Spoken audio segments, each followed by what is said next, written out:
Let me read to you a passage from the 10th chapter of St. Matthew's Gospel, verses 17 to 22. It's the Gospel for the feast, the memorial of St. Stephen, the first martyr, on December the 26th.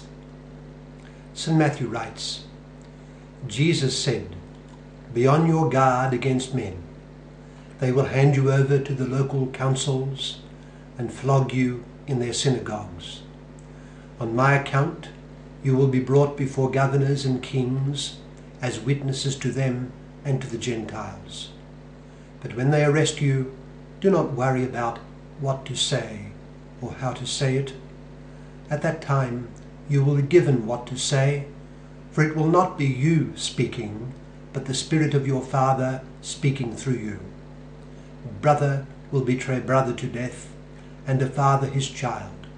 Children will rebel against their parents and have them put to death. All men will hate you because of me, but he who stands firm to the end will be saved." That's from Matthew chapter 10, verses 17 to 22. It speaks of the way of Jesus Christ. What do I mean? Well, let me illustrate it by referring first to Islam. Islam, now commanding more adherents than the Catholic Church, though still well short of Christianity as a whole, takes some pride in what it believes to be Muhammad's predictions of military victories.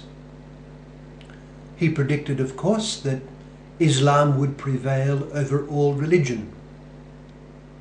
I quote, "He it is who has sent his messenger with guidance and the religion of truth, that he may cause it to prevail over all religion.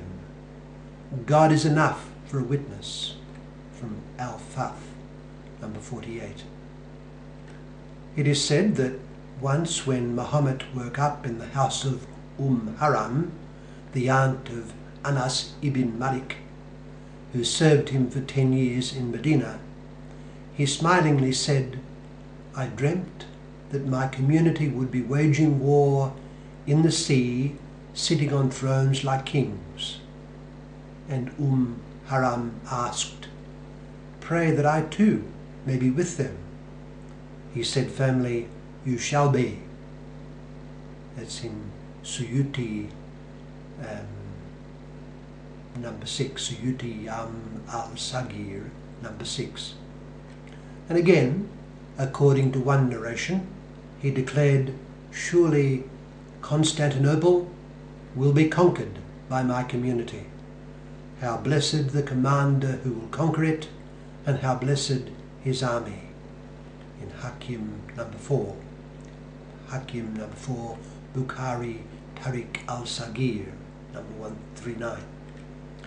This reputed prediction affirms the high spiritual rank of the future conqueror of Constantinople and the virtuousness of his army.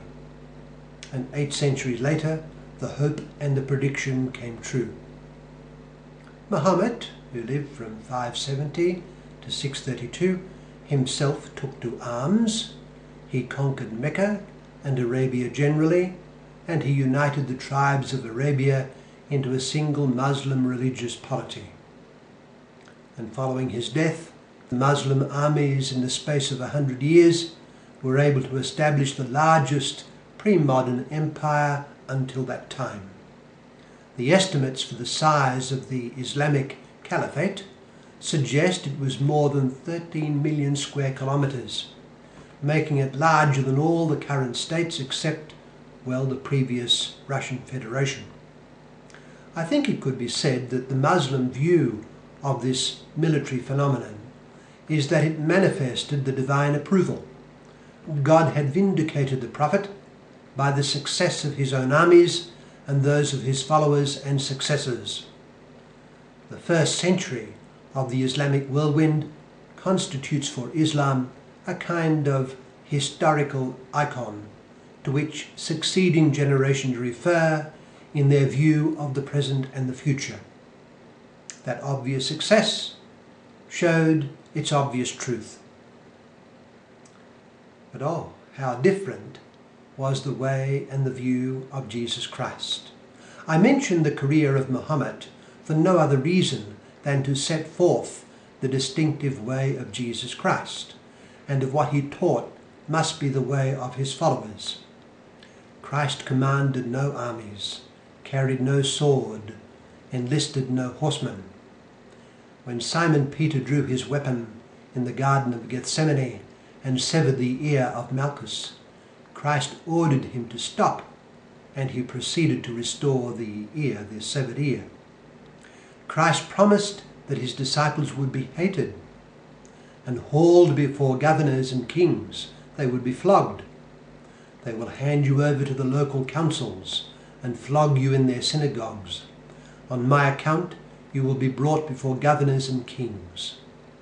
That was the prediction, and the prediction came true. Within 100 years, there were no military victories, only persecution. And it had begun in earnest. The empire had started to notice the Christians, and what it saw it did not like at all. In fact, it hated it. The iconic event to which these early generations of Christians looked, let alone all generations of all times, was what had happened to Jesus Christ himself. Christ did not die in his bed at the end of a successful life, but rejected by those who mattered, and by crucifixion. He set the pattern and warned his disciples that discipleship meant following in his footsteps.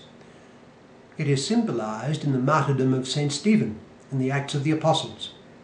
The path to glory and to dominion was through righteous suffering, suffering in obedience to the divine will and in imitation of him, the Master. They were to witness to him amid suffering and rejection, relying on the divine aid that would be given them. This divine aid would not be in armies. Christ had said to Pontius Pilate that if his kingdom were of this world, his soldiers would be fighting to save him from the hands of his enemies. His kingdom was not a worldly one. His dominion was aimed at the proclamation of the truth. For this was I born, he told the Roman procurator, to bear witness to the truth. That is the weapon which Christ bid his disciples wield. At that time you will be given what to say, for it will not be you speaking, but the Spirit of your Father speaking through you. With this weapon, the victory would finally come. Every Christian should understand that in taking his part with Jesus Christ, he received not only the blessing of his transforming and grace-filled friendship, a friendship that will sanctify him, but a share in his mission. That mission is to bear witness to the person and mission of Jesus Christ to all the nations. The Christian in the world has a mission to the world around him, and that is to make disciples of those who are part and parcel of his life. This he does by bearing witness to the truth of Jesus Christ, aided by the grace of the Holy Spirit. Let us every day engage with this task then, knowing that it will most assuredly have the victory. Let us make sure that we are on the winning side, and that is the side of Jesus Christ, Lord of Lords, King of Kings.